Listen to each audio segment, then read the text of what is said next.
Welcome to the Midwest Flyways podcast. We're here in the Game Fair Studios presented by Onyx Hunt and Ducks Unlimited. You can use our discount code for Onyx, MWF20, for 20% off, and go get a Ducks Unlimited membership. We have a very, very special guest here today, Scott Threinen of Molt Gear. Welcome. And I know you're happy to be here, too. Love it. Just pumped. Love it. Yeah, great to have you back. Great to have you back on the pod. Recurring guest. Yes. Was this your fourth time? I'm not Third or sure how fourth? many times I've been on there. Yeah. Three or four. Yeah. 3 or 4. Second time in the Ducks Unlimited Booth here.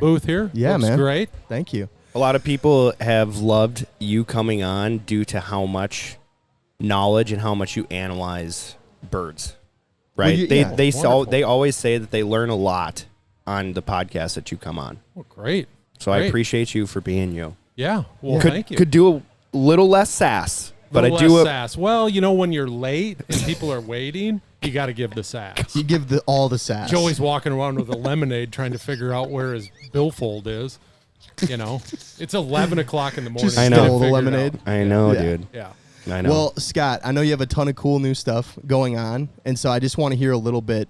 Can you tell us a little bit about what you're doing in North Dakota? Yeah. Thanks for asking. Yeah. North Dakota was an opportunity that presented itself from a good buddy of mine that I've known for 15 years, Blake Helmick. He's in North Dakota. In 2019, he started an outfitter up there called the Candy Shop. Sick name. It's a different name, but it's, you know, I think it grows on people. You know, Yeah. at first glance, you're like, the Candy Shop, that must be, but it's Not an actual candy shop. right. Nope. It's a duck hunting outfitter, and he did it. The story of it's really cool that we're going to tell moving forward, but I'll give you the cliff notes of it. He bought an old bank in town. It's in a very small town, like less than 200 people. Yeah. And he bought the old bank there that was built in 1904. Bought it for like dirt cheap, right? And gutted the whole thing. I mean, down to the studs. Redid the whole thing for it to be its lodge. Yeah. And then from there, he bought an old, Cenex gas station that's 8,000 square foot building with cement floors, and put up 2 more lodges. The second one we just finished, or the third one, I'm sorry, we just finished. And then we're putting in a 3,000 square foot locker room, but Holy that's shit. kind of the gist of it. But long story short, I've been going up there, and he's came down to Rochester over the years and hunted with me. And I've been going up there the last, 3 or 4 years and hunting with him and just being around the operation and whatnot. And, it's always an open dialogue. He would ask a lot of questions on, what can we do or where can we go with this and blah, blah, blah. And I've always been pretty straightforward, and I think he's liked the ideas in this.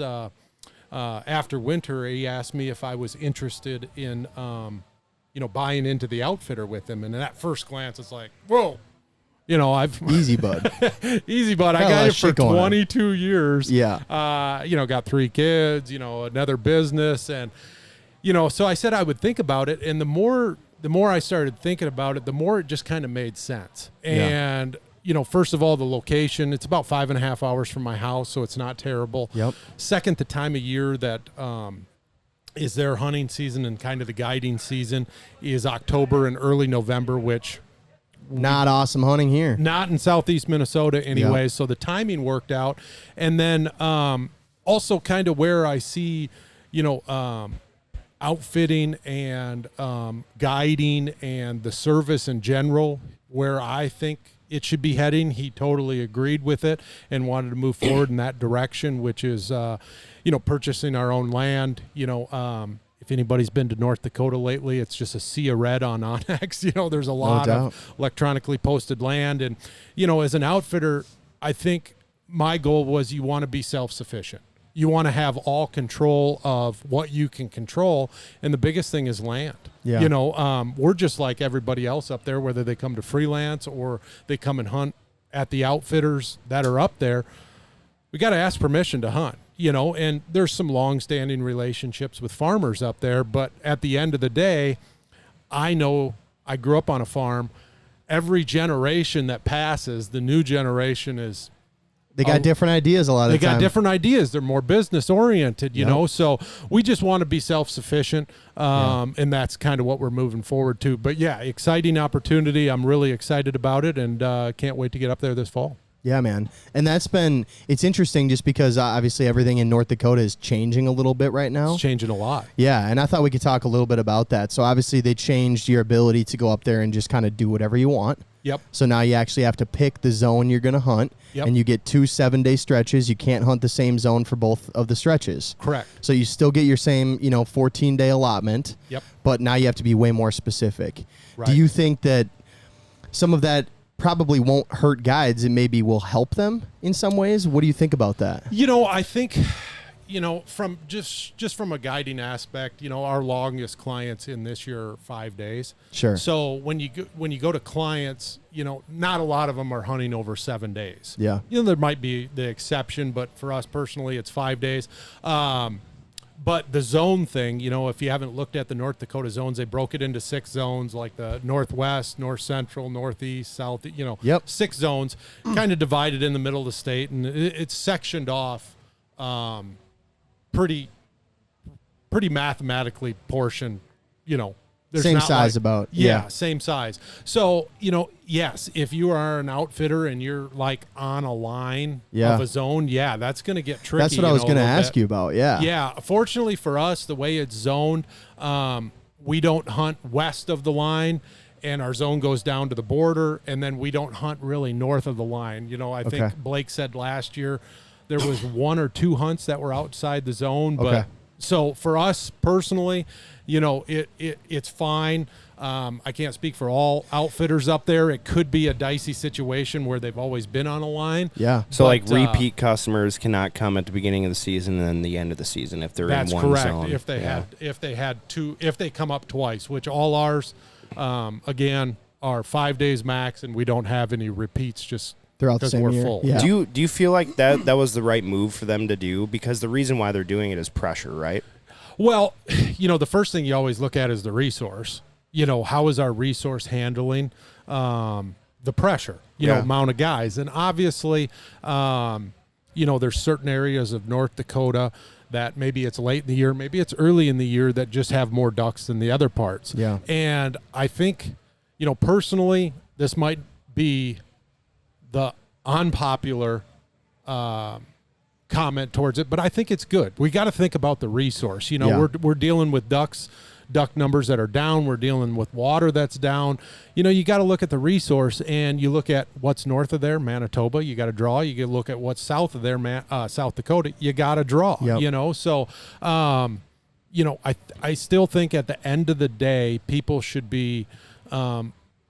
Feel lucky, feel fortunate that, hey, we can go to North Dakota for 14 days and we don't have to draw. We just have to hunt different areas. Yeah. I think, as a freelancer up there for the last 25 years, if I was still freelancing, I would be fine with that. Yeah. The zones aren't that bad either. I'm looking at them right now. They're pretty big. They're pretty big. It's only 6 zones for the whole state, so you got a lot of leeway. I thought the northeast zone includes Devil's Lake. Yes, and it goes around the west side of Devil's Lake. I would have thought they would have cut it in half, honestly. But honestly, but they got to split the state damn near, down the middle. Yeah, almost. they did it proportionally pretty same portion. The southwest has the biggest zone, which is the Missouri River. Which is probably the zone that you probably duck hunt in the least, because west of the Missouri River, you get into nothing. High country. Yeah. I think one of the things that you and I were talking about too, you hear every year that duck hunter numbers are down, right? Mm-hmm. But you go to the boat launch, you see more people, you know, and I just think we're at a place now where the people that are hunting ducks are more willing to put miles on, for sure, more willing to travel, for sure, are presented way more resources to be able to find out where these birds might actually be.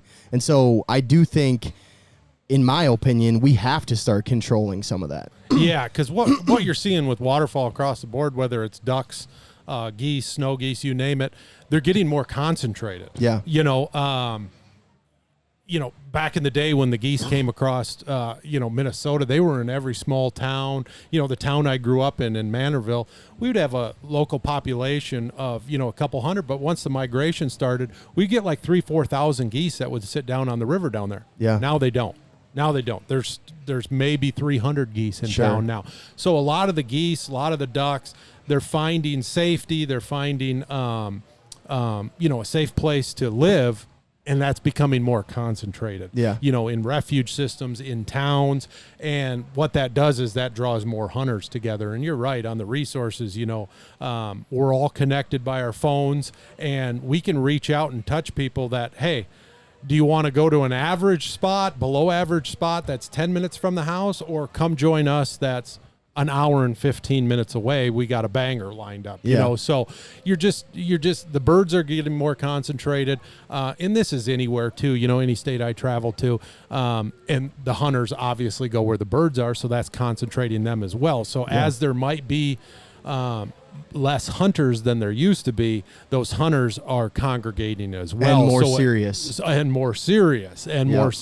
Yes, absolutely. Yeah, I think another thing that's going to be interesting too is, with all the relations between Canada and the U.S. Oh, sure. I wonder how many people will kind of nix the Canada thing and start going to North Dakota instead, which, if you think about that, how many people that seriously hunt ducks go all the way up to Canada, and how many of those might not go to Canada anymore? There's going to be a portion. There's going to be a big portion. I feel like that already started with COVID, though. It did start with COVID. That's when big North influx Dakota into North Dakota with COVID, because obviously the border was closed. Yeah. And then the border opened back up, and now over the last couple of years, people are starting to drift north of the border. But yes, with our relations with Canada and the tariffs, it started obviously after the new administration came in, and I think if you were to go up there in the spring during their spring goose conservation or their spring snow goose conservation seasons, you heard a lot of talk of, man, we couldn't get on land. They told us to get the hell out of here. Yep.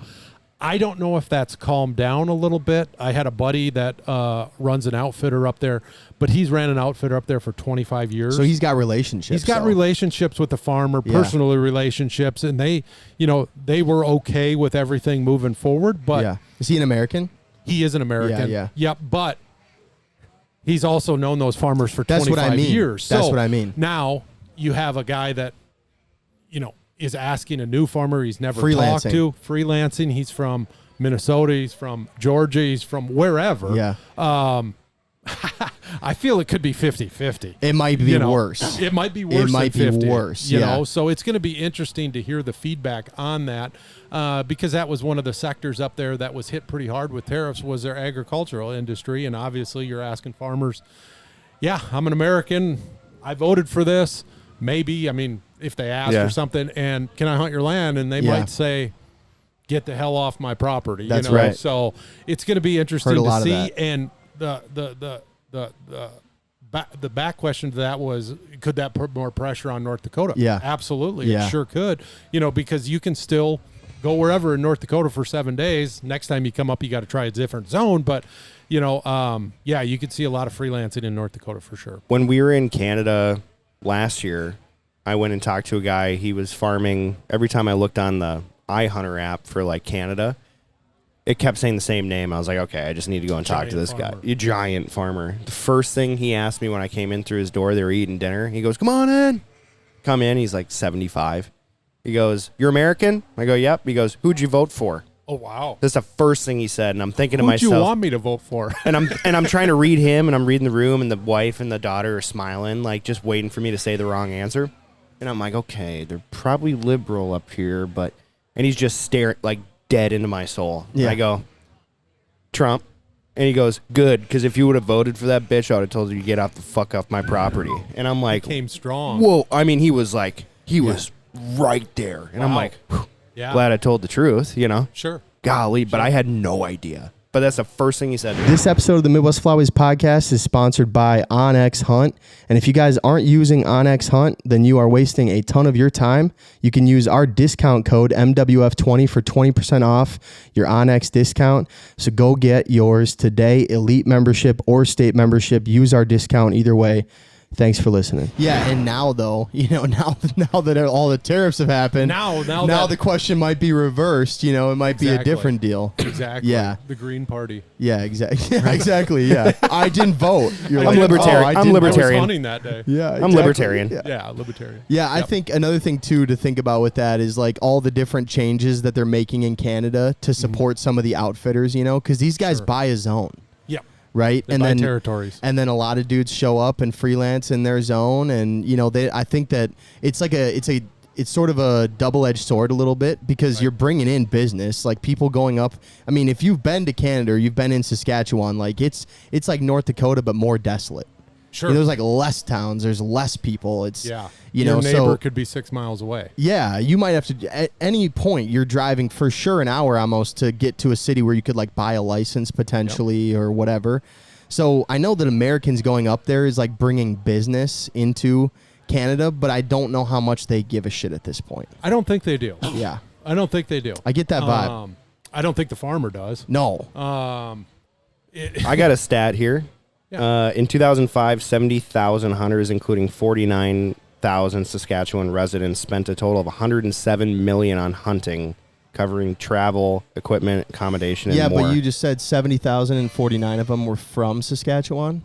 Or 70,000 in Saskatchewan? Including 49,000 Saskatchewan residents. Okay, so 21,000 out of state. I think that's what they about average in Saskatchewan is somewhere between like 16 and 20,000 non-resident. Yes. But that's a lot of money.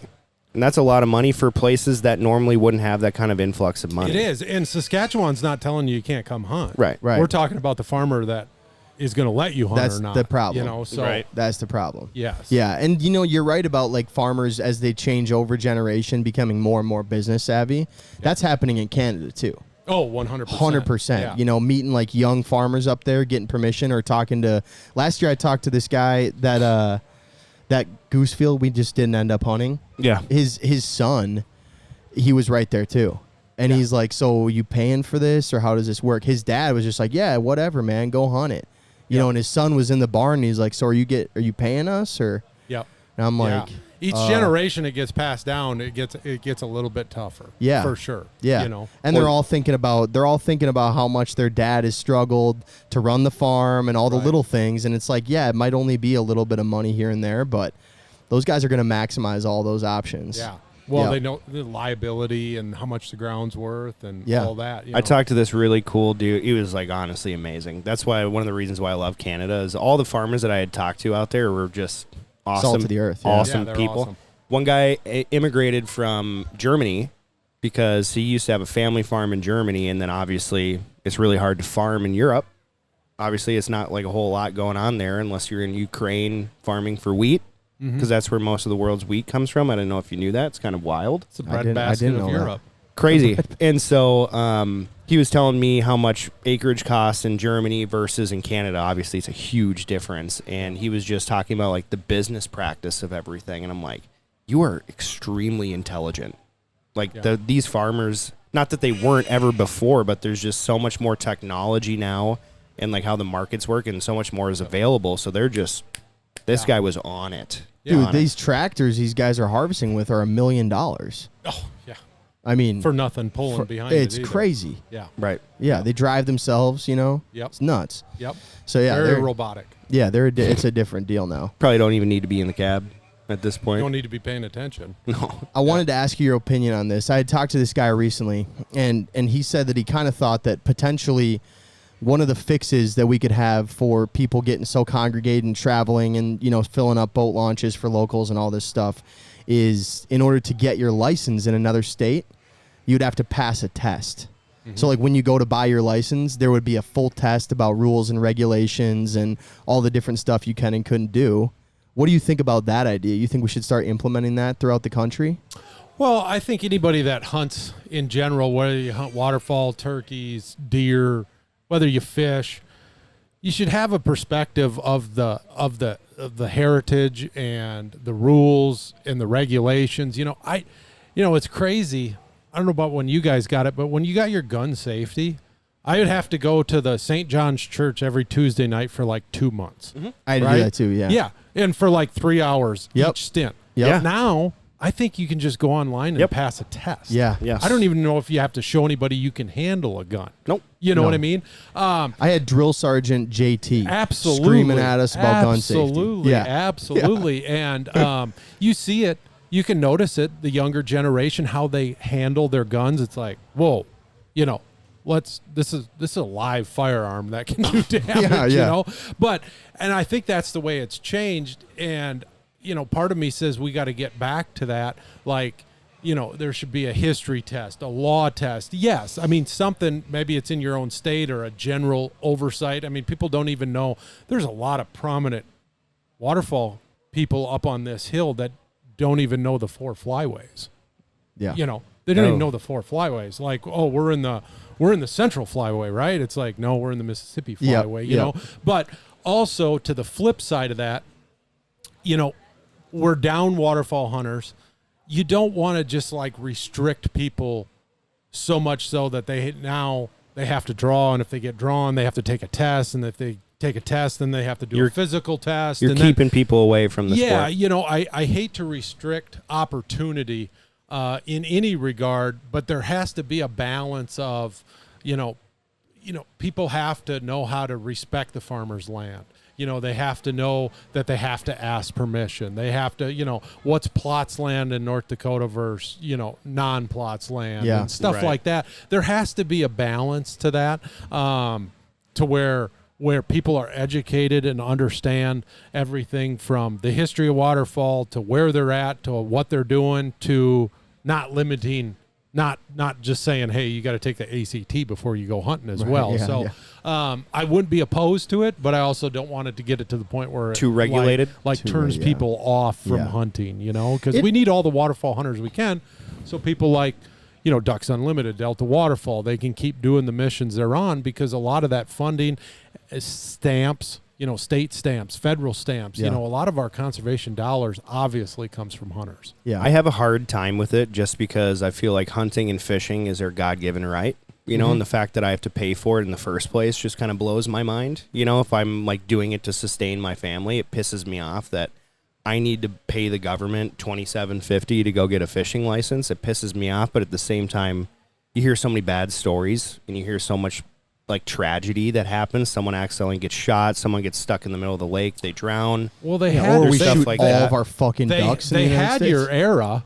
It was called market hunting. Yeah, exactly. Right. And then we decimated them. Yeah. Well, of course. The thing of is, course. we can't police ourselves. Right. That's why we Right. have law enforcement. Correct. People are like, don't have law enforcement. It's like, That's not how this can works. we all police ourselves? I don't think so. No shit. I know. So I know. yeah, you got to have laws and you got to have regulations. Well, of course, you have but- laws and regulations. and to It's just- implement those and to create sustainability takes money. Right. Definitely. Takes money. One of the things that's always shocking to me is there's almost like no education for young hunters that just want to like go and learn about being a duck or a goose hunter. 100%. Like none. None. There's no like summer camps. There's no programs for kids to go There's to not a on like lot. Do a Tuesdays or 20-minute Saturdays. class once a month in school. Yeah. Yeah. Teach about firearms, And they'll fishing, never hunting. do that. But just even like having programs where it's like, hey, you can send your kid every Tuesday night, just like firearm safety. We're going to do 2 hours learning about hunting. Right. Just in general, give you a Right. very overarching view of hunting. Right. There's nothing. Right.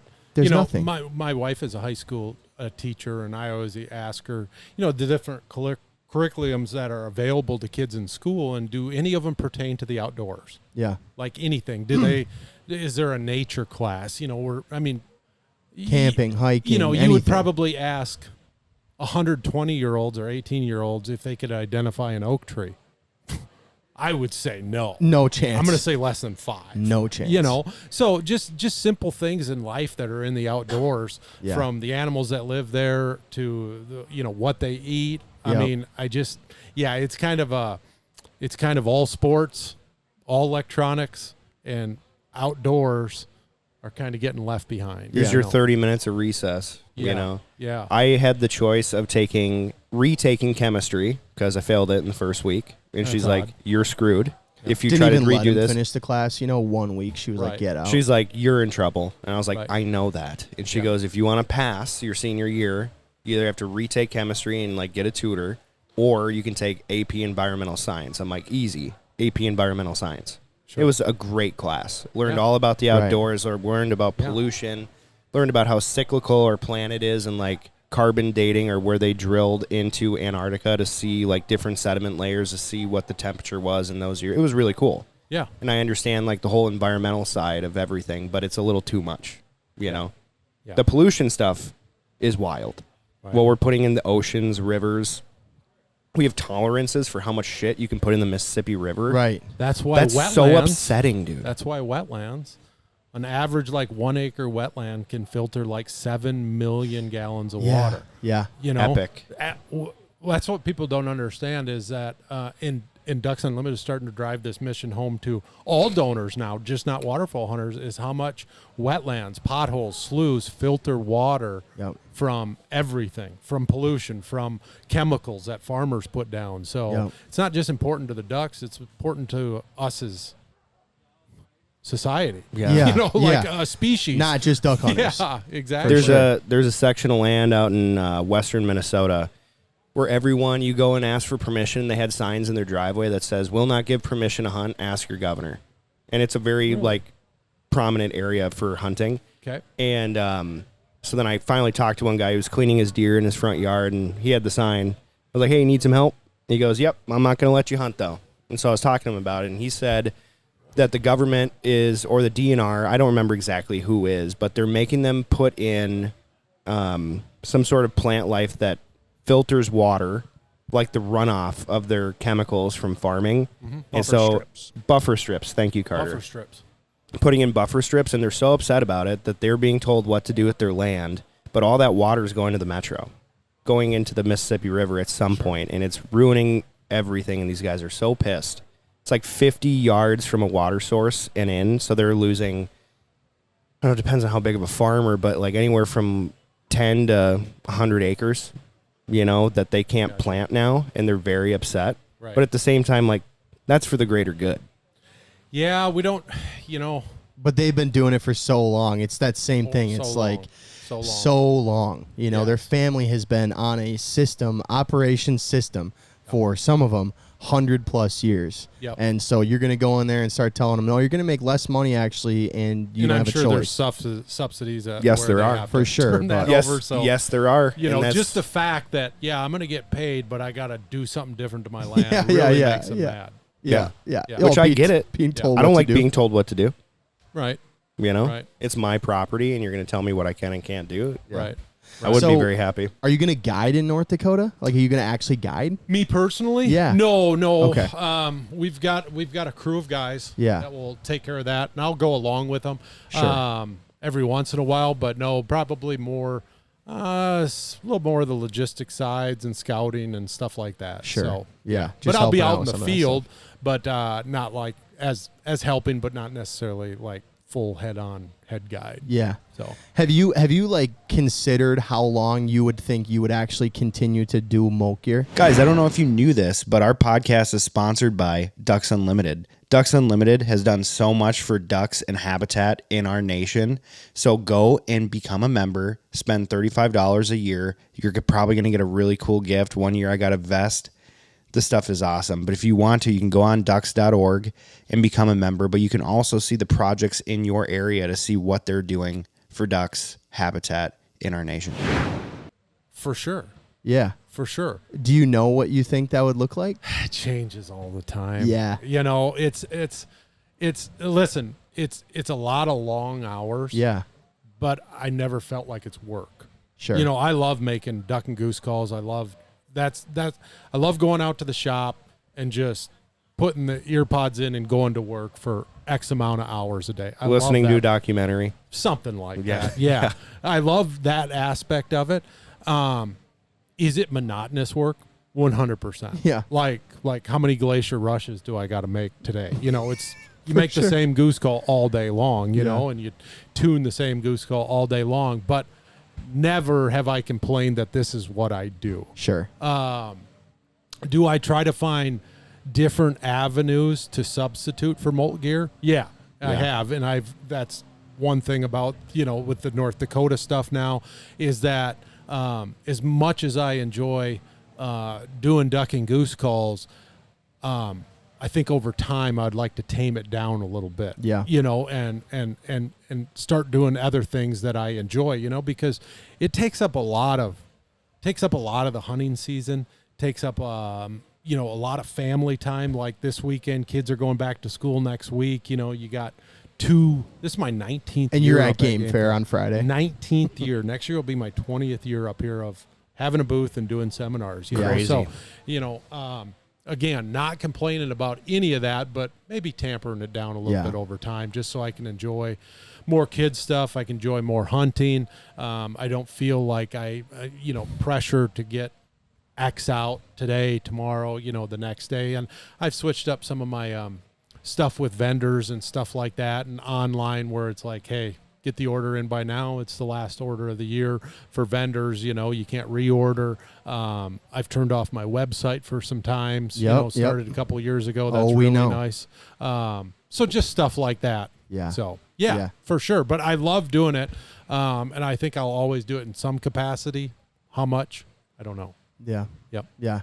I know you've really become quite fond of duck hunting over goose hunting. And that hasn't always been that way necessarily. Well, I would word that different. Sure, go ahead. I still I'll let love you word goose it. hunting Yeah. as much, but a lot of days duck hunting gives me a better opportunity to actually call at birds. Shoot something and have fun. Let's word it that way. Sure. Yeah. Yeah.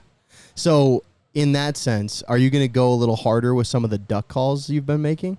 Our duck call is doing phenomenally well. Yeah. I see them everywhere, the old riverman. Yeah, and I think that is a result of probably me maybe duck hunting more. So, yeah, we've got some designs moving forward on some new stuff that we're going to get into. But, yeah, I mean, I love both of them. It's just which one moves more.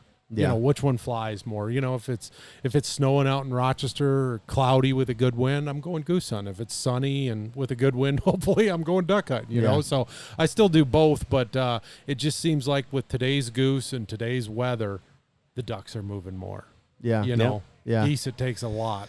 What do you think about them moving your season back? I mean, especially for you, like you're going to get another week, going into December 7th, 2 weeks. Well, it's not that we added on 2 weeks, obviously. We just still moved them. Yeah. Personally, love it. Yeah. Love it. If you ask 100 waterfall hunters, I bet you it's probably 50-50 or 60% not favorable, because you got to remember a lot of guys that aren't public land hunters that just, hunt the slough that always gets them once a year, or so on and so forth.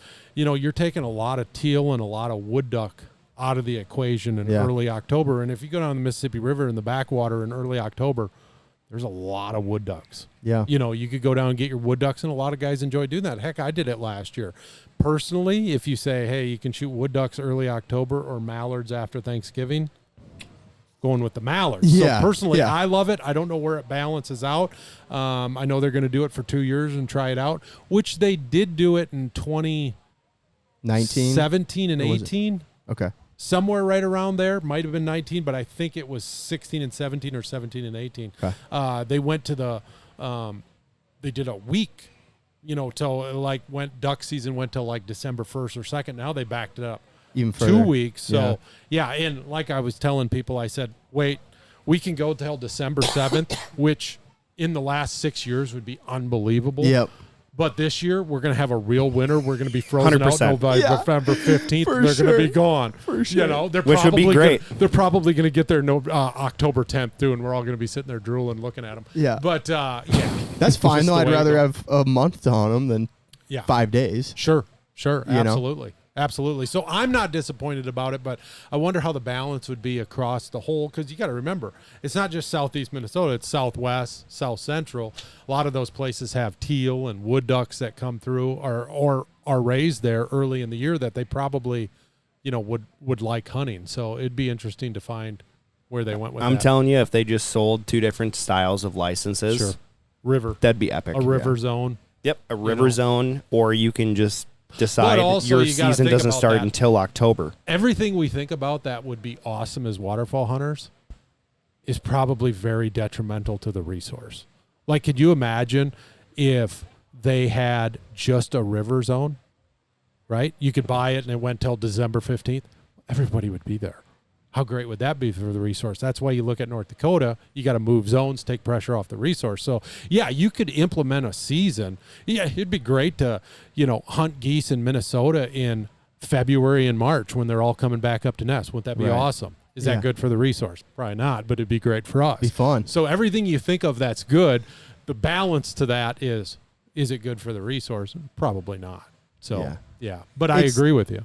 It's tough though, because like how many, like you said, I think the biggest thing in Minnesota specifically is so many people hunt until like October 15th, and then they don't hunt again. Well, one big thing where you see a drop off is deer season. Sure. You Yeah. know, Yeah. A lot of And I people love duck that. hunt, pheasant hunt in October, and then once deer hunting comes, there's a drop off. We see that on the Mississippi River as well, but yeah, that's one big. And then they might get back, but then they get busy with family and stuff Yeah, like yeah. that. So Deer opener is the Christmas. best time to duck hunt. it's not bad, but I tell you what, I'm a little nervous Oh, year. sure. because southeast Minnesota, you can shoot a rifle now for deer hunting. Uh-oh. Now they took out Olmsted County, but Holy shit! Really? yeah, me and Avery were just talking about this on the way up, is that in all counties, I think it's all counties, besides Olmsted, you can use a rifle, just like northern Minnesota or central. I think the whole state you can use a rifle now Right. to Wow. kill a deer. Now, just take this into perspective. It's deer opener on the Mississippi River, Yikes. which is first full weekend in November, right? I think Mm-hmm. it's like the 8th this year, or 7th, 8th. You have everybody from deer hunters with rifles, and they are crazy. Yep. I've watched guys shoot deer Oh, yeah. swimming down there. Really? Oh, yeah. Shut up. Oh, yeah. Yeah, 100%. They'll What? shoot them right in the water. They don't care. It's all about getting a deer. Now, take away the deer hunters who all have rifles. You have duck hunters. Yeah. You have goose hunters. Yeah. You have fishermen. Yeah. You got have pheasant birders. hunters. You have recreational kayakers that are down there. I mean, Yeah. you hunt down in the backwaters of the Mississippi River, you could see a combination of 7 different things why people are out here flying by. Yeah. Now you add a guy in with a rifle, and there's not a lot of trees. Kind of sketch. Rifle bullets go a long way. A So long way. I thought they should probably not do rifles on public land, Yeah. but Dude, deer hunters blow my mind. they're aggressive. The first time that I ever pushed deer. Oh, no way. Are you kidding me? No way. We were pushing deer, and I'm like, wait a minute. You know, I didn't know what I was. I didn't really understand if it. you And want I'm to do like, a wait a coin minute. flip on your life, go on a deer drive. I mean, holy shit, dude. Yeah. You're telling me we're gonna walk in the woods, and push deer to and there's a Each guy other. with a rifle at the other end, or even just a shotgun, or, cross what? shooting. Yeah, I'm yeah. like, well, we just walk toward him till the Yeah. deer get. That's the It was dumbest so funny. thing I've ever Cal heard. and I are walking. We have slugs. Sure. And we both look at each other and we're like, I'm not shooting. If we see a deer, I'm No not way. shooting. Oh. I'm not shooting, No. dude, because A they're deer on on that the end of the run, property. They're on right. this side. We know that they're in like this slough area. God knows where it's going to go. And then buck fever steps in. It's Oh, like, God. whoa, It's that's a big insanity. one. Like I was talking to a guy that went on a deer drive, and he's like, yeah, he just, it's like flash shots. You're shooting at sound. It's like, What? oh yeah, yeah, He said that? to my face. Oh no. Yeah, Yeah, this just is- taking this flash is- shots like you shoot You're at the shooting sound at because you know what's sound. in there. It's like, Good lord. And you're the reason why we have to wear orange. yeah, You're the reason. Like 50% orange. Wow. I thought it was Like, 66%. Is that what it is Yeah. now? It should be 100%. It should. Yeah, you should be in all orange, dude. Just orange You should Michelin, have a man. fucking with strobe. lights that flicker. That's right. Yeah. and a siren. Oh, yeah. Dude, keep Like it a safe. beeper, yeah. Right. Like we know where everybody's at. Yeah. Dude, but 'Cause it's not everyone laser does this, tag. dude. It's not laser tag. Oh man, Like, and these are real bullets coming out of there. the best part is too, it's like 20 properties stacked up. They're all only like 30 acres. Yeah. And there's like 8 guys on every 30 acres. 100%. Like, yo, 100%. 7 of you walk toward me. Yep. And they're doing it different directions on the property. I'm like, They do that down on the river too, and now you add in all the different other people that are out there trying to enjoy the land too. Yeah. Duck hunters, fishermen, kayakers, birders, goose hunters, I mean, obviously. But yeah, that's kind of I mean, I've heard gunshots go Scary. off down there. yeah. Like slugs in the past, and it's like, oh, because Right. the Turtle only thing up a little between bit. you and them is cattails. Yeah. You Yeah. know, I mean, they might be 200 yards to the north of you, but that slug can burn right through Oh, yeah. cattails and stuff. Now So it's a rifle, you know? now it's a rifle. It's Good like, lord. oh man, And it's a 30-06. it's Right. So something. that Right. thing is moving. yeah, It's a it's big gonna go- bullet, you know? it's moving. Yeah. Well, in hunter safety, they taught us you should know what's behind what you're shooting. Well, it's more important to know what's behind than what's in front. Correct. Right? No, Like usually there's nothing in front of you besides you and the animal. What's behind it? That's a great thing And I'll tell you another thing that's wild is crossbows. Yes. Crossbows now you can hunt them everywhere, right? Okay, sounds like a great idea. These things rip. Oh yeah. So much so, my neighbor had 2 crossbows. They're bolts. That's the arrow that they sell. They're called bolts. Yeah. Had one stuck in his garage and the other one was stuck in his yard. A hunter that was hunting on the neighboring property tried to shoot at a deer. He was probably, 200 yards. Oh my God. From this guy's property. That's how, stuck in his shed, stuck in his yard. And then the guy that was the landowner had one of them that plinked off his limestone house. It was sitting there. So he's like, no more hunting. Damn. No more hunting. Because our neighborhood, it's spread out, but you got my kids are in the yard, his kids are in the yard. You got deer hunters that. You got a property you don't want fucking arrows stuck into. Yeah, and they hunt. Of course, they hunt right on the line. Yeah. So that's another one that's crazy too, because Crossbows. those things move and they move a long distance. It's a bow gun. It's an archery gun. It's a gun that shoots an arrow. Yeah. Yeah. Yeah. Exactly. And a lot of those guys sit on the ground too. Oh yeah. They don't climb up in a stand, so you don't. You're not pointing down at the ground. Exactly. Yeah. You're just letting 200-yard arrows fly. So it's it's getting more dangerous out there. And one thing that Iowa, not to change subject from waterfowl to turkeys, Iowa tried to pass that you can shoot a turkey with a rifle. What? Dead serious. It's like, but it didn't pass? No, they kind of. I mean, who came up with that fucking idea? I mean, people just want. It's like if they're going to buy a license, we want them to be 100% successful. No, you got to work for the game. Yeah, and we're just trying to make it. Everybody gets to take home a deer or a turkey. You know how hard it would be to shoot a turkey with a rifle? Not very hard.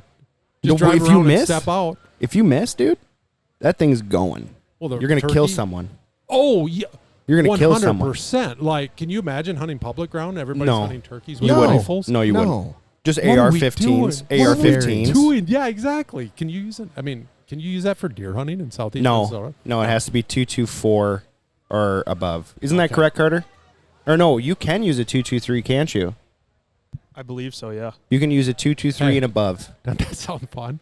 That's Be out awesome. in the marsh with a That's bunch awesome. of crazy guys that just had grease for breakfast that just Oh, slam yeah. four And- bush lights and they're all rolling with ARs. Oh, in a and canoe. last night they Sweet. drank a bottle of Jack Daniels. Oh, it's after they had their still- 30-pack of orange bush light. Yeah, They for sell sure. during deer season. Yeah, dude. Yeah. When we first started hunting and when I first started hunting and you go out during deer season, you're supposed to wear orange to the blind. Yeah. And I remember being like, I'm not doing that.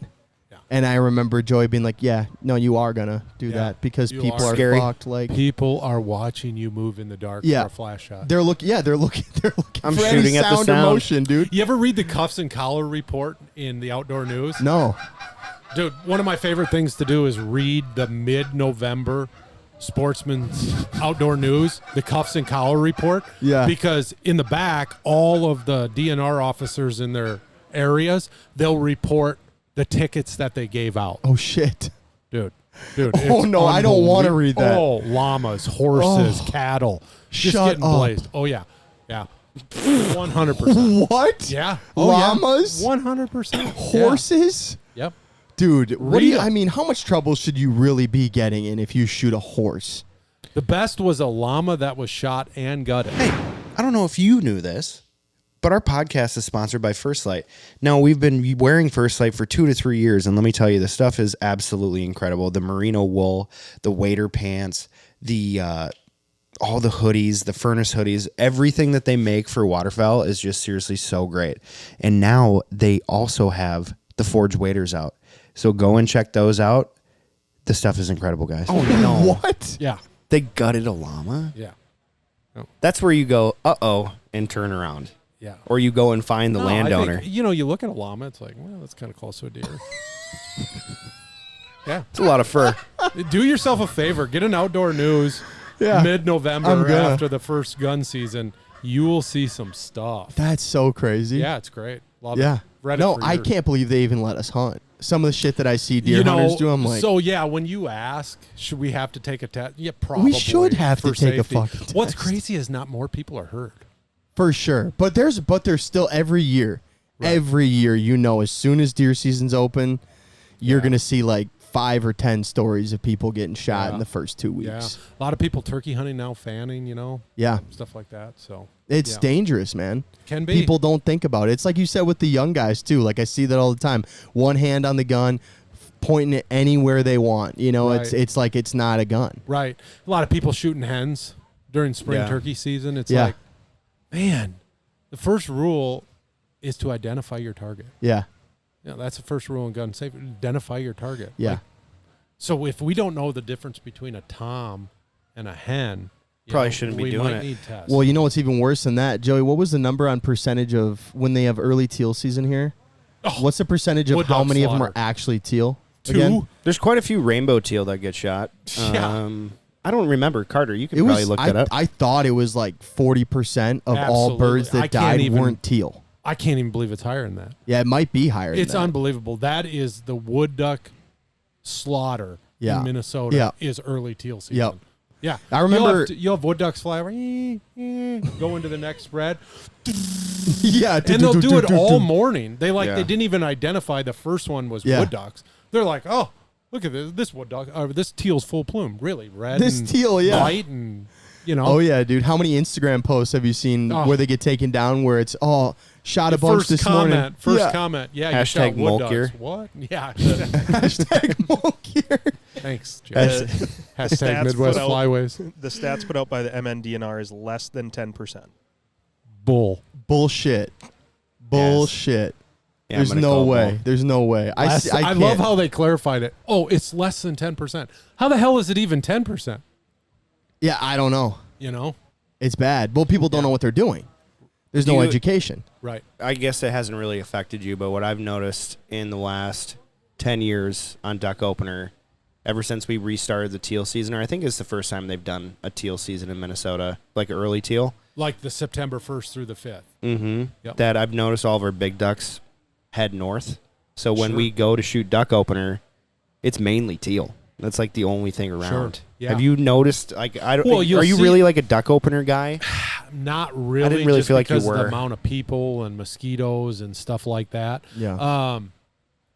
Like I'll duck hunt, but usually not public. If there's birds on it, I'll try to find something private just to stay away from the mayhem. crowd a little bit. The zoo. But I will hunt the later opener maybe a little bit at the end of September. But as far as birds going north, you'll see this a lot in geese. Our geese this year, it was a very early hatch and a very early fledgling to flight. Yeah. I seen geese flying in Rochester, Minnesota, July 16th. Yeah. It was middle of July up here, That too. is like 3 weeks early over average, maybe even 3.5 weeks early over average. So there's just a movement that I think bigger ducks and geese do. If you have geese right now in Minnesota and you're licking your chops on a field, there's a high percentage that those things are going to be gone. They just go north. Yeah. We don't have the silage, we don't have the wheat, we don't have the whatever to support them, and a lot of them just travel north here, usually like 4 days before opener. They're gone. I just scouted yesterday morning. Saw over 200 mallards on a slough that's connected to a wheat field, and then adjacent field is all wheat, and it's already like regrowing green. They cut it early, super early, and there was 200 geese in that, and I was licking my chops and I was like, "This is awesome! I've never seen this many birds like this 20 inches high." Right, by and September. and I was thinking to myself, they're probably not going to be here by the time Probably not. goose opener is. No. 2 weeks from now, they're probably going to be gone. Yeah, 3 weeks from now. 3 weeks, yeah. We open a week later, September 6th. Yep. So that falls on a Saturday. So, yeah, they make a movement. They definitely do. Do you think it's Especially on for early flight years? Well, do you think it's for food, or do you think it's the pressure? Everything's for food, right? Right. When you're not getting hunted, which they're not, they just naturally leave on their own, so. Yeah. Yeah. I hear a lot of guys like down south, Arkansas specifically, really complain about bird numbers and what they do and don't have. And some of the time I kind of wonder, like, if our season went later, would we push birds to them? That's a great question. Winter distribution is the hot topic in ducks and geese. Yeah. Not so much geese anymore because everybody's accepted that they don't migrate. Yeah. But ducks and mallards is the big one. You heard, is there a change in a flyway? Are they moving more west? Is flooded corn holding them up. And the bottom line is it's just they're learning how to be survivalists more. Yeah. You know, you look at Canada geese in the 50s and 60s, especially the Mississippi Valley population, the MVPs, they used to migrate to Louisiana. That's where they went in the 50s and 60s. In the 70s, they started moving up into western Tennessee, Ballard County, Kentucky, southern Illinois. Yeah. That's where they were in the late 70s, 80s, and 90s was southern Illinois. Illinois hot. Now they don't even go there. Right. They don't even go hardly to Braidwood, which everybody blamed on stopping them. They'll stay up in the Fox River of Chicago. They'll stay in Wisconsin. Yeah. You know, so when that happened, people in Louisiana and then in southern Illinois, none of us thought there wasn't geese. They just accepted the fact they stopped migrating. Sure. Pacific brant. They would go from Alaska to the Baja in Mexico, 100% of them. Now 50% of them are migrating down there. There's no pressure in Alaska to shoot that they're getting shot at. They just stopped migrating because Delta and Chris Nicolai came out with a study that the brant that go to the Baja and then come back versus the birds that stay in Alaska all year, the birds in Alaska are statistically in better condition than the birds that travel They down. make the trip. So, Damn. snow geese, Katy, Texas, the Gulf Coast, you know, now they don't get there. I mean, what was there, 80,000 snow geese that wintered in Missouri River and Sakakawea last year? Just think about that. It's crazy. Yeah. So why do we think it's different to a mallard duck? Well, I don't think we do think it's different. I think people care more about the mallard duck. Well, the thing they say is that it's not that they're not migrating, they don't exist. That's one of the big ones. And then they say they blame it on all other factors of and weather could be a factor. Sure. For sure. Yeah. But they blame it on corn. Yep. Flooded corn, flooded corn holds up birds. No doubt. I mean, I don't care what anybody thinks. Flooded corn holds birds. Yeah. For sure. Right. Longer. So yeah, there's every aspect, and you know, you hear a guy from Arkansas, he blames a guy from Missouri. Well, guess who used to blame Arkansas? Louisiana. You know, now who's going to be the next one to blame up the? So there's never one. The pie isn't made up of just one thing. There's all slices. What is it? But winter distribution is changing. It's changed for Canada geese. It's changed for snow geese. It's changed for brant. Heck yeah, it's going to change for ducks too, because they're trying to figure out a way to survive. And if they can fight winter and not move for days in South Dakota, northern Missouri versus fly down to Arkansas and get shot, They're going to that's what they're going to do. Do you think that it kind of starts by having a bad hatch year? And so then the birds that are traveling are 3 to 5 years old, and so they know what not to do. And so then the juvies follow the older birds type of a thing. Sure. I mean, yeah, you get a phylopatry where, they go off of what they know, and if they're following mom and dad, the adult ones, and that's what they do, sure, that's what they're going to do too. You know, it's like if you see a bird that jumps flyways and, you know, you shoot a banded mallard in Minnesota that was from Pennsylvania, well, chances are it's a drake. They'll just find a mate, and that hen, she goes back to the same nesting site, ducks, geese, wherever that hen was born or hatched, that's primarily where they're going to nest within that vicinity of a couple miles. I've seen a lot of Pennsylvania mallards getting shot in Minnesota, or I've heard of them, but it's always Pennsylvania. I would guess that it is probably 100% a Drake mallard. Yes. So you think that they're hitting that easterly storm from the Finger Lakes, and then, you know, Minnesota is kind of a cross. We'll get birds from, the Great Lakes, the James Bay region, where they can come down and they can split what migration route they take. And if that bird that was in Pennsylvania goes up and, summers or springs in, Hudson Bay or wherever it might be, he might find a hen that, hey, this is her migration route. And of course he's going to follow them. So, but yeah, if you see a goose or a duck that has jumped flyways, I would say 99% of the time it's going to be the male. Have you been to the Waterfowl Museum in Ortonville, Minnesota? Yes. So you know the whole story of the Ortonville Museum on how he was on Artichoke Lake, and almost all the birds that are in that museum were shot on Artichoke. Really? Yeah. Yeah. Carter, help me out here. Yeah. But like he has like golden pheasants that were shot in Spain. Majority were shot on artichoke. Majority of those birds in there were shot on Artichoke. So like Nice. he's shooting eiders, he's shooting scoters, he's shooting, and this is like a tiny little town in western Minnesota. Yeah. And like I was asking the curator who like helps put it on, and you pay $5 to go in there. It's technically free, but like they want a donation type of a deal. And he was saying it's mainly due to easterly storms is what they think. Sure. But then also the flyways were a little different, but kind of the same thing. Once they, like that Thunder Bay, Hudson Bay, you can kind of go either way. And then you get an easterly storm mixed in there. They find the biggest body of water, and they're just like, what do I do? Yeah.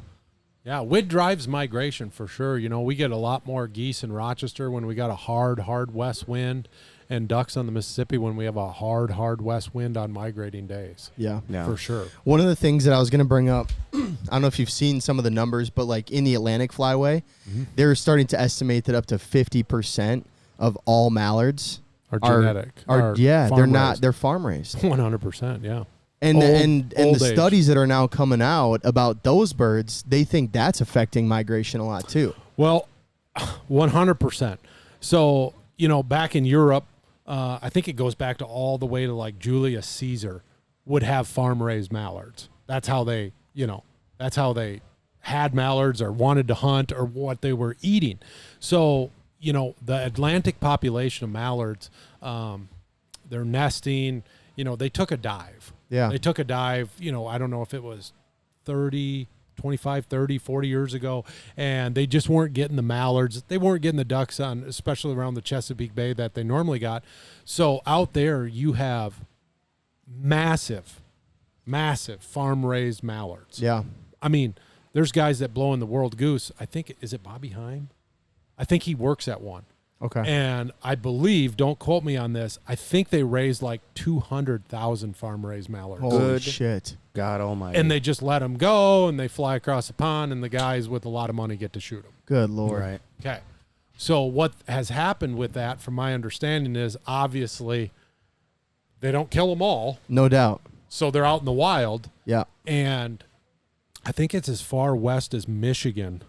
Michigan is even a high percentage of farm-raised genetic mallards, or I think they call it like old school genetics. We were in talking those to mallards. we were talking to Steve Adair about it. We haven't released a podcast yet, but he was saying, well, I was like, how do we stop it from happening? Because I was asking him, are they more nocturnal, or are they flying less far? They don't feel the need to migrate. They don't They need to have do so many this. things that are different. On Guys, that. boys. Let me tell you something. You like listening to loud music with your friends outside? Turtle Box. You like setting up spread in the dark with no music?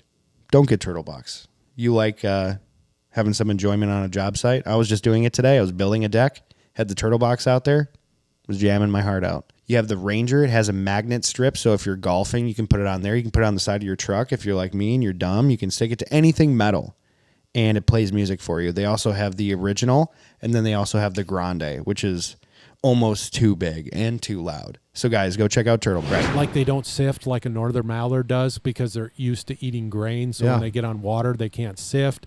They're not normal nesters. They're farm basically ducks. So they'll just walk around and have an egg. Poop out here, an egg. have an egg there. They don't care for them. They don't migrate. They don't fly as high.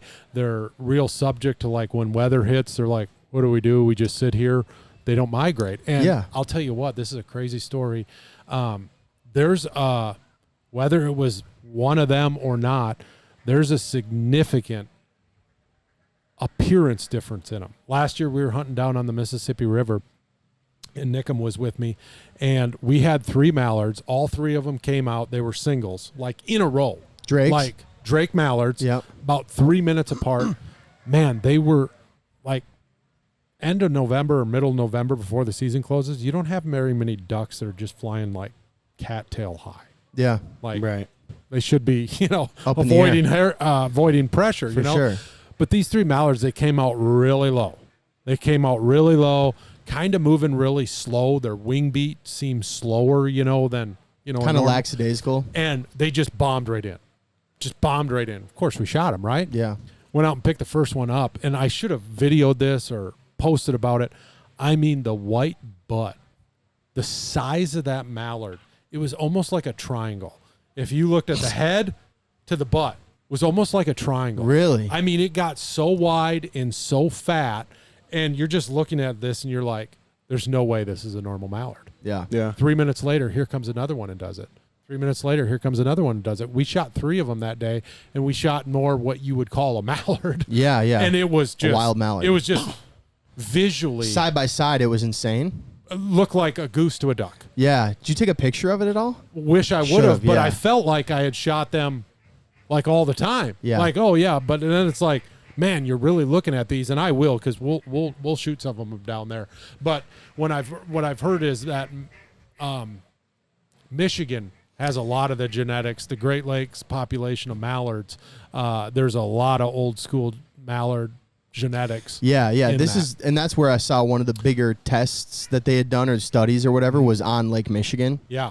And like the number was like 60% of all of those. They had tested like 2,000 or 3,000 ducks, and 50% of them or better were not wild mallards. Yeah. You know? Now, I think farm-raised they mallards. did a study in Arkansas, and it was less than 2%. Yeah. So Yeah, those right. birds that are still coming down there, but you got to wonder, they should do those tests in northern Missouri. So and We South should do it in the Dakota. Mississippi, the said- Central. Yeah. We should do it in all the flyways. He And said I think he- they are. I think you can sign up for a wing bead where you send in. Yeah, well, they're doing a thing. We had seen it in North Dakota last year, two years ago. No, maybe, no, it Joe? was longer than that. It was Really? like 4 years ago. Okay, but there's like things you can do now where Tongue they'll kit. send you tongue kit. Yep. So you can cut the tongue out and put it Okay. into a little, Yep. tube or whatever, and send it back to the lab. Yep. Like they're doing it, I know, but I think we should do it Well, all over for the sure. place. They've gotten 3,400 samples from all around the country. This is another thing we talked to them about it.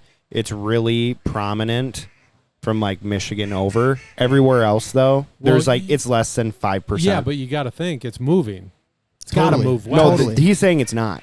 So we'll have to We'll see re-listen in to the 10 years. podcast. Yeah. Right. all those mallards you're shooting from Pennsylvania. Right. I mean, it's gonna here's the happen. cool part, because Right. I'm kind of worried about it. Like if my 100%. kids aren't going to see migrating birds. It's They'll like turn into geese. right. They'll just sit in parks Yeah, and never Which walk is- around and probably That's what start they're doing eating in grass. Michigan, dude. They're just piled up in parks. Yeah, we got to protect the So- veneer mallard. Yeah. The cool part of what he said is they've determined that all it takes is 3 generations to kick the genes out of them. 100. So I was like, so do we just stop allowing game-raised birds to being released? Sure. You know, Sure. for 3 generations. What's a generation of a mallard? A year. 1 to 3 years. Yeah, 1 to 3 probably. years. Yeah, it's probably 3. So should 3 to probably be 6 years. realistic. You think average mallard lives for 3 years? Probably. I'm going to say a year and a You don't half. think so? No. How long? What do you think for real? What's the average life expectancy of Yeah. a mallard? Yeah, A lot of them barely make it a year. 2. 2. We'll say 2 or less. I mean, guessing. Hey, Carter. 5 to 10. What? That's The a lot. average life expectancy of a mallard is 5 to 10 years. Average wild mallard lifespan is 5 to 10. That's wild. We So got those a lot ones of are old probably gonna- mallards on the landscape. Yeah, That's why we're not killing as many. Yeah, For yeah, sure. you could tell it. I Yeah. mean, you No could tell doubt. it the last couple years is that we're just dealing with finicky old Smarter birds. and geese too. Geese had an absolutely brutal hatch 2 years ago and 3 years ago. You're just dealing with a lot of old geese. yeah. That's our problem. They're smart. right now. Is that we're just dealing with a lot of old birds for hunting. That's our problem. Yeah, Because once that bird gets past 2 or 3 years, boy, he's really they got some experience, man. They've They're not seen- flying cattail high and spinners don't bumping look in. so great. No doubt. Yeah. That's why I think it's so cool when someone has a lanyard full of mallard bands, Oh, because it's like you've shot a lot of mallards. you have shot a lot of A lot. mallards, A lot. dude. Yeah. And think about it. When was the last time you heard of a duck band being shot that was over 10 years old? It's not very. It's not very common. I mean- goose, you Snow hear a geese, lot yeah, of like a little 11 to 18. I've Yeah. heard a lot of 11 to Specs, 18 some for specs, yeah. for geese, Yeah. but like a 10-plus-year-old mallard band, dude, that's a trophy. Yeah. Yeah. You know what you're doing if you killed a 10-year-old Carter, did mallard. you just make that up, or are you the fastest Googler in the world? Fastest Googler in the West. He's used to us. It's quick. We're really dumb. So we say we stats say stuff and he's like, checking actually, constantly. Yeah. He's like, actually, that's not true, guys. That's Yeah. That's not not true. true. Okay. Yeah. Right? Hey, it keeps you on your toes. So where'd you get that from, Carter? Everywhere. Okay. Chat GPT. No, every DNR website has. That's 5 to older than I 10. thought. How old was your mallard band that you shot? Year. It was a year old. Yeah. My One of those dumber birds, you know? I don't mind him. No. I don't mind him. No. my first mallard band I shot. Well, at- he was in his second. He was in his second migration. So, but I think he was banded as a 1-year-old. in Okay, so he might have been Arkansas. 2. So he might have been 2. Yeah. Yeah, probably 2. I Let's was- say 2. I was so stoked when I shot mine in Nebraska. It came from Webster, and it was 4 years old. And I was Wow. like, "That's a cool band. That is. I love that band." Yep. Yeah. I just always thought in my head, like, if we're going to keep older birds getting smarter and now you're mixing in Atlantic flyway non-wild mallards, like that's definitely affecting how many birds are getting south to Arkansas and you know, Louisiana and all that I stuff. think, But if they're not migrating, how are they going to spread? well, I think I mean, and they are bird- migrating some, there's though. so I many just don't podcasts know. on this and stuff, and I've listened to them all. I think there is a genetic appearance, maybe behavior-wise, where a veneer mallard can smell a rat. Yeah. Like that's not a real mallard. So Yeah. they're not intermingling. But I think what's happened on the Atlantic population is that they've just pushed. Like those birds have moved into that area. They haven't maybe not physically, bred or Reproducing their- as much. Yeah, their genetics aren't intermingling with each other. So Yeah, and well, Yeah, with but how, ducks rape though. You know, Oh, well, that's the thing I was going to say. With how many they're unbelievable. releasing, though, it's gonna do eventually it's something. like it's infiltrating would think. regardless. Like you would it's think 200,000. it's like open borders, it's nuts. right? Yeah. So we should stop doing that. We should stop doing that pretty soon here. Oh Right. my gosh. Yeah. Okay, so we're probably at our Yeah, time we- here. Okay, yeah. so what's one duck that you really want to scratch off that you want to get? Just another mallard. Like, have you shot lots of black ducks? Do you have no want to shoot a black duck or anything? Just another mallard. You just want to shoot mallards. Just another mallard. Yeah. You seem like a big gadwall guy, though. I love gadgets. Gadgetize them. Yeah, there's nothing. I mean, there is. There's mallards that are better, but a gadwall can make up a lot of days. Oh, widgeon too. Yeah, Oh yeah. especially in a field. You get that purple hooded gadwall, dude. Um, They taste so good, too. as far as different, no, I don't have a taste or an appetite to go shoot. Like, I've sea duck hunted once, and it was like one of the worst experiences of my life. Where'd you go? Chesapeake Bay. We were out there for the World Goose one year. Never forget. It was like me, Hunter, the Damron brothers, and I'm just out there to call in the contest and have a good time. And Yeah. all of a sudden, Tim's like, "Hey, you guys got to be up at 2:30. You're going sea duck hunting." I'm like, What? No, I don't want to sea duck hunt. And it was like I had made the finals. I think it was my first year out there or second year. So they have prelims Friday night, final 5 make the finals for Saturday night. And I had made the finals. Yeah. And after that, like you get done at like 10:30. That's back when they started the contest really late. Like people go to Washington Street Pub or like Applebee's at like 10:30 and they Should stay they open. still do it that late? I think they start it way earlier on the prelims night, so you're actually done by 7 o'clock. Well, this Sure. is back when they started it late. It was like 10:30, 11 o'clock at night, and Tim's like, "Yeah, you're going sea duck hunting tomorrow morning." It's like, what? He's like, "Yeah, you got to be up in 2.5 hours." I'm like, "No, this is terrible." Yeah. So, I went sea duck hunting. Somebody picked us up. I can't remember who it was with.